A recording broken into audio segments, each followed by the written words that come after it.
Aduh. Teh. Gimana teh? Nah, datang kayak undang-undang aja. Beres. Ini warga lu nih urus ini.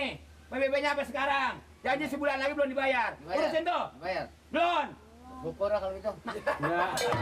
Belum. Namanya Ini benar-benar. Pak RT, saya ini kan namanya orang punya duit kan, kalau lagi punya duit, kalau lagi enggak ya kagak. Ya bulan ini doang kan nunggak nggak apa-apa, bayar sekalian besok. Bulan ini nunggak. Bulan besok nggak ada duit. Nunggak lagi. Hah? Jadi berapa kali tunggak? Lurah. Iya, Hah? Lurah. Biasain banget. Kenapa sih? Oh, ngeledek saya. Udah mau bayar. Emang itu cleaningan siapa sih? Dengan siapa ini?